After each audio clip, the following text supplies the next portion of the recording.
Oui. Quel est le sens caché des 7 étoiles que tu vois dans la main droite et des 7 lampes d'or? Les 7 étoiles sont les anges des 7 églises et les 7 lampes sont les 7 églises. Oui, donc voilà, ici, c'est Jean, non, c'est une vision de l'apôtre Jean lorsqu'ils furent transportés sous ciel ouvert jusque dans le trône, la présence de Dieu. Et il lui sera montré, je ne sais pas, les étoiles. S'il parle des étoiles, 7 étoiles et 7 lampes. D'accord? Et il nous est dit que les 7 étoiles-là, ce sont les anges en fait. Ce sont les anges des 7 églises. Et lorsque nous parcourons ce livre, on voit que Jean avait reçu de transmettre, Jean c'était un messager, un prophète du Seigneur, il avait reçu de transmettre des messages dans des églises bien spécifiques. Toutes ces églises avaient des noms et il y avait des problèmes qui se passaient, donc qui attristaient. Le Seigneur était contre certaines pratiques qui se faisaient dans ces églises, notamment l'église de Fès, l'église de Thyatire, Smyrne, Sardes, Pergame, Laodicée, Philadelphie. Donc il y avait cette assemblée et le message qui est envoyé, ce message était en accord avec la situation dans laquelle se trouvait l'Église. Pourquoi? Parce que, en fait, celui qui tient les anges, en fait, et celui qui tient les messagers, là, d'après ce passage, le mystère des 7 étoiles que tu as vu dans ma main droite et les 7 lampes d'or. Les 7 étoiles sont les anges des 7 églises. Donc, le Seigneur tenait les étoiles, en fait. Il tient les étoiles. Tenir, c'est saisir, en fait. D'accord? Saisir.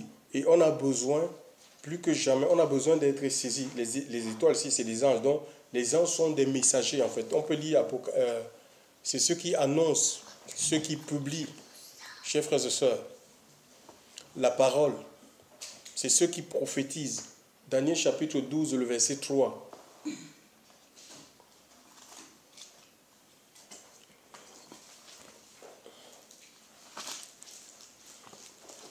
Daniel 12, verset 3. Daniel 12, verset 3. Ceux qui auront été prudents brilleront comme la splendeur du firmament.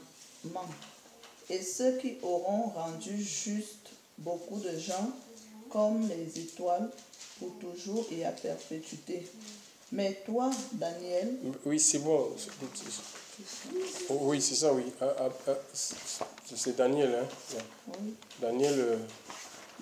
Daniel 12, verset 3, oui. Donc, je vais lire aussi dans ma version. Il est dit ceci, dans ma version, la version que j'ai. Daniel 12, verset 3, il est dit: ceux qui auront été intelligents brilleront comme la splendeur du ciel, et ceux qui auront enseigné la justice à la multitude brilleront comme des étoiles à toujours, à perpétuité. Donc les étoiles ici, c'est des messagers en fait.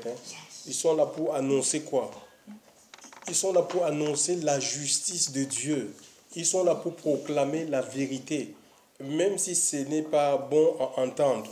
Donc ils ont cette mission-là. Et pour cela, il faut que celui qui est même la justice personnifiée, celui qui en est la source, c'est-à-dire notre Seigneur, Jésus-Christ, qu'on laisse qu'il nous saisisse en fait. Qu'on laisse qu'il nous saisisse. Mais qu'est-ce que c'est pas aujourd'hui? Aujourd'hui, on ne peut pas, on est dans un monde qui vit dans le mensonge. Et il y a une influence. Le monde est juste sous la puissance du Satan. Le mal est appelé bien, que ce soit dans le monde politique. Alors qu'on voit des enfants du Seigneur, certains disent qu'ils veulent se lancer dans la politique pour changer les choses. Il faut occuper les sphères de pouvoir pour pouvoir changer les choses. Mais c'est de la rigolade, c'est du divertissement. Même le Seigneur lui-même. Pourquoi le Seigneur ne s'est pas engagé dans la politique? Jésus lui avait proposé les biens de ce monde. chers frères et sœurs dans le Seigneur. Alléluia. Donc, et même à un moment donné, je crois dans le livre de Jean 6, c'est Jean 18, le Seigneur va dire à Pilate que mon royaume n'est pas de ce monde. Dans Jean 6, on a voulu faire Jésus roi par rapport à tout ce qu'il faisait. Il multipliait les pains, il guérissait les gens. Les gens lui ont dit, mais est-ce qu'il faut encore une autre personne? Il peut régler toutes les situations, il peut régler toutes nos difficultés, mais le Seigneur, il s'est éclipsé, il a fui, ce n'était pas un opportuniste. Donc, et beaucoup se sont fait avoir comme ça. Ils ont cru que comme ils ont l'onction, ils ont un aura, ils peuvent attirer des foules. Et le diable les a séduits en fait. Ils se sont dit qu'ils peuvent rentrer dans la politique. Mais après quoi? Ils se sont fait enchaîner en fait. Ils se sont fait lier par le diable parce que c'est incompatible. Tu ne peux pas. Le temps que tu vas passer, je ne sais pas où, dans une assemblée nationale pour débattre sur les lois, pendant ce temps, quoi, les âmes iront où? En enfer. C'est impossible. Donc, l'onction que Dieu nous donne, c'est pour servir, c'est pour libérer les gens, c'est pour apporter la consolation dans les cœurs. Ici, donc, en tant que 11, on voit que le Seigneur tient les étoiles dans sa main droite. Donc, si nous voulons être utilisés par Dieu, chers frères et sœurs, nous devons être comme ces étoiles dont nous parle Apocalypse. C'est des anges en fait, hein. Ce sont des anges et des messagers. Ça dit que Dieu nous saisisse en fait. Nous saisisse. Ça dit on doit être des instruments en fait. Uniquement. Et on est appelé à être des instruments de justice en fait. Des instruments de vérité entre les mains du Seigneur. Mais c'est possible si on laisse que le Seigneur, lui qui est la source de puissance, des instruments de puissance, d'autorité dans ce monde. Mais il faut qu'on laisse le Seigneur nous saisir en fait, nous porter, nous prendre, à lui, à nous tenir par sa main, pour que lui se serve de nous. C'est-à-dire, il me tient pour m'utiliser. Il me saisit pour m'utiliser, pour se servir de moi dans son plan, pour accomplir son plan à lui, son dessein à lui. Donc, il n'y a pas sujet de se glorifier. Par exemple, imagine un peu ce fait à repasser. Ce fait à repasser ne s'utilise pas. C'est celui qui tient le fait à repasser qui utilise le fer, ce fer-là. Et c'est cette personne-là, celui qui a le fer, en fonction du linge qu'il a à repasser, on appelle ça comment? Il va régler. La personne va régler la température. Je le vois souvent comment Françoise elle fait. Si le linge est un tout petit peu, elle va régler la température. C'est ce qui se passe. Donc, le Seigneur augmente la puissance. Quand on parle que là où le péché abonde, la grâce de Dieu surabonde. La puissance et l'autorité de Dieu va surabonder. Donc, quand il y a l'opposition, chers frères et sœurs, donc, et Dieu va donner plus de puissance, plus d'autorité, plus de force, là où il y a les combats, là où il y a l'opposition, chers frères et sœurs, hein, là où il y a l'opposition, pour pouvoir nous utiliser, pour pouvoir révéler sa grandeur. C'est comme ça que ça se passe. Donc le problème, c'est que les gens veulent servir Dieu, sauf qu'ils ne veulent pas. Mais ils ont pris le Seigneur comme ils ont pris le Seigneur dans nos assemblées. On a pris le Seigneur, on a attaché comme une chèvre sur un poteau de l'assemblée. On dit, tu restes là, surtout tu nous laisses faire comme nous voulons.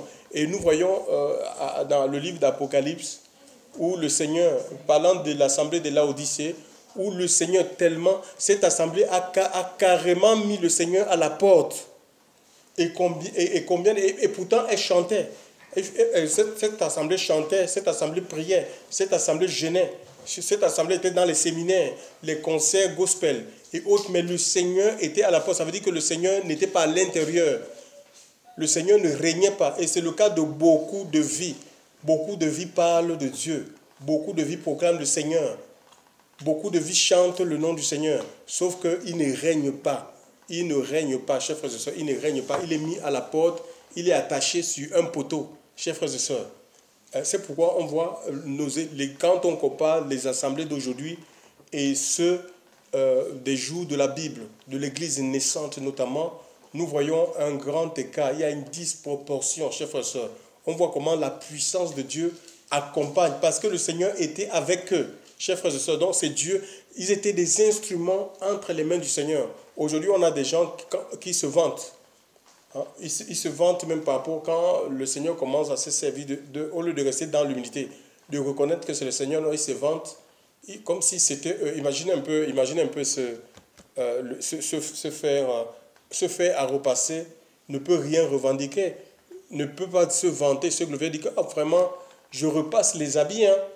Ouais, comment je sais repasser les habits correctement? Voilà.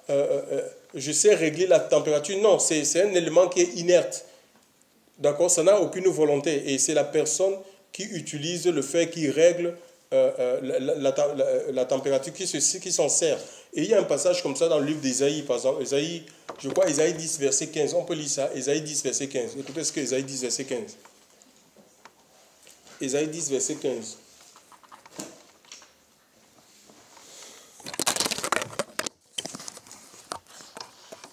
Ésaïe chapitre 10, verset 15.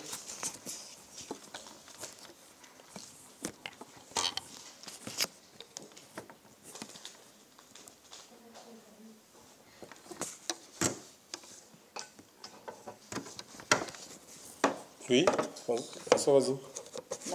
La hache se glorifie-t-elle envers celui qui s'en sert, ou la scie oui, regardez un peu, attends un peu. La hache se glorifie-t-elle envers celui qui s'en sert? Donc la hache ne peut pas se servir d'elle-même. Il faut que quelqu'un soit derrière la hache, qui tienne la hache pour pouvoir couper, chers frères et sœurs. Donc, et cette hache ne peut pas dire, vous avez vu ce que je fais, ah ben je coupe bien, j'abats les arbres comme une pamplemousse. Non, il y a quelqu'un, donc, et c'est ça le problème. Aujourd'hui, pourquoi est-ce qu'on n'arrive pas à accomplir la volonté de Dieu, à faire les mêmes choses que le Seigneur a fait, ou ce que les apôtres, parce que nous suivons, le modèle, il est apostolique, chers frères et sœurs. Pourquoi Dieu aujourd'hui n'arrive pas, la même Bible nous dit que Jésus-Christ est le même, hier, aujourd'hui, éternellement. Pourquoi est-ce que le Seigneur ne fait pas les mêmes choses? On ne voit pas les mêmes guérisons, les mêmes transformations, le même message. Hein, où on a du mal à prêcher la repentance. Pourquoi? Parce qu'il y a un souci. C'est que nous ne sommes plus... Peut-être on arrive à un moment donné de notre vie où carrément ce n'est pas le Seigneur qui se saisit de nous en fait. Dieu ne nous saisit pas en fait. Tu vois? On a mis complètement Dieu de côté et pour faire des choses par nous-mêmes. Et la hache ne peut pas se glorifier, chers frères et sœurs, parce qu'il y a quelqu'un derrière la hache, celui qui utilise la hache, chers frères et sœurs. Et nos vies un peu sont comme ces instruments. Il y a même dans le livre de, je crois, 1 Corinthiens chapitre 4, verset 7. Tu peux lire ça, 1 Corinthiens chapitre 4, verset 7. François, si tu veux rester là, s'il te plaît. On va continuer.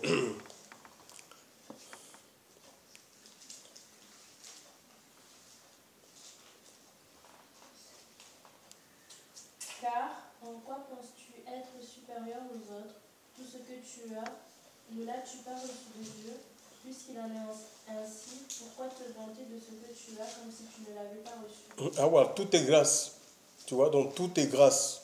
Donc tout ce qu'on peut faire, tout ce c'est-à-dire toute la gloire doit revenir à Dieu, quel que soit l'exploit accompli. La gloire revient à Seigneur. On ne peut pas penser qu'on est supérieur à nos frères et sœurs, où il faut qu'on nous fasse un fauteuil spécial, il faut qu'on ait un traitement spécial, parce qu'on est un homme spécial, c'est ce qu'on écoute de nos jours, que des instruments. Et si nous aujourd'hui, nous voulons que le Seigneur nous utilise, Dieu veut des instruments, tout simplement. Le Seigneur ne veut pas des gens qui fassent des choses pour lui.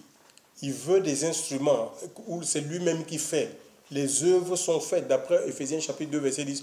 Tout est préparé d'avance, en fait. Le Seigneur veut nous entraîner dans ses œuvres. On est des instruments, des outils pour des instruments par quoi sa volonté, en fait, sa volonté doit être faite, son règne doit être établi, chers frères et sœurs, là où il nous a placés, dans les cœurs et dans les vies. Continue, Françoise, le passage de Ésaïe, chapitre 10, verset 15. La hache se glorifie-t-elle envers celui qui s'en sert, ou la scie s'élève-t-elle au-dessus de celui qui la manie? Voilà, regardez la scie. Donc la scie ne peut pas s'élever Hein? La scie ne peut pas être arrogant vis-à-vis de Dieu. Quelle arrogance, chers frères et sœurs, vis-à-vis du Seigneur, l'orgueil. Hein? Celui qui la manie. Normalement, la gloire doit revenir à celui qui manie. D'accord? Toute la gloire doit revenir à celui qui nous utilise, chers frères et sœurs. Et c'est le Seigneur. Donc on ne peut pas tomber dans l'orgueil de penser que nous sommes quelque chose. On peut faire en dehors de Dieu. On peut faire en dehors de Dieu. Dieu résiste aux orgueilleux, chers frères et sœurs. C'est une vie de soumission tout simplement. Alléluia. Les instruments, puisqu'on n'a pas de volonté, on peut en faire ce qu'on veut. Que ce soit le couteau, tu l'utilises. Le couteau ne va pas te dire que ne m'utilise pas comme ça. Ou ne va pas avec moi, ne me garde pas dans tel... je ne veux pas... ne me range pas dans tel tiroir. Je peux faire des tiroirs bleus ou des tiroirs rouges. Non. D'accord? C'est des instruments on peut dire qu'elles nous obéissent en fait. Elles n'ont pas de volonté. Et c'est la même chose quand on se donne au Seigneur. Vraiment, il faut mourir à sa volonté. Si on veut un instrument pour notre génération, chers frères et sœurs, il faut qu'on décide de devenir des instruments tout simplement. Dit Seigneur, je meurs à ma volonté. François, et après, il y a quoi?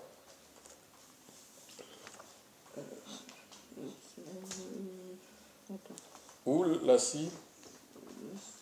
C'est bon? Comme si la verge faisait mouvoir celui qui la lève, et que le bâton se levait comme s'il n'était pas du bois. Comme si le bâton soulevait celui qui n'est pas du bois, oui. Comme si la verge faisait mouvoir celui qui la lève. Ah oui, donc et que le bâton se levait comme s'il n'était pas du bois. Oui, tu vois, c'est pas le bâton qui fait bouger la personne qui l'utilise. C'est la personne qui tient le bâton qui fait bouger le bâton. Chers frères et sœurs, hein? C'est le Seigneur dans nos vies. On projette des choses comme ça. On ne va pas là où on veut. On ne fait pas ce qu'on veut. C'est le Seigneur qui définit notre champ d'action, chers frères et sœurs. C'est lui qui nous conduit, c'est lui qui conduit nos pas. Donc c'est ça, on ne veut pas, le problème c'est qu'aujourd'hui, on ne veut pas la dépendance. On ne veut pas, on veut pas dépendre de Dieu. On ne veut pas que Dieu nous tienne par la main pour nous utiliser. Parce que ça implique le renoncement total à notre volonté, à notre vie, à nos envies. Mais comme nous on a envie de vivre, on pense qu'on peut vivre dans la chair et en même temps le Seigneur va se servir de nous. C'est impossible, chers frères et sœurs. Les gens qui vont se plier à la volonté de Dieu, l'onction du Saint-Esprit, la puissance de Dieu va les accompagner. Ces gens-là auront le message du temps, le message de circonstance. D'accord? Ils seront des instruments entre les mains du Seigneur. Rien ne pourra les arrêter. C'est le message de ce soir. Donc, si on a mis le Seigneur de côté, pensant qu'on peut faire par nous-mêmes pour faire avancer l'œuvre de Dieu, nous mentons, chers frères et sœurs. Et ce qu'on assiste aujourd'hui dans la plupart des assemblées, c'est du cirque, c'est du cinéma, c'est de l'animation, où on essaie de faire appel aux émotions, et on croit que c'est le Saint-Esprit. Le Saint-Esprit est là ce matin, ma sœur, dispose ton cœur ce matin, tu vas recevoir. Donc, le cinéma évangélique et les vies ne changent pas. Le message qui vient du ciel a pour but de nous transformer, chers frères et sœurs, de nous rendre comme il est. Le Seigneur est saint.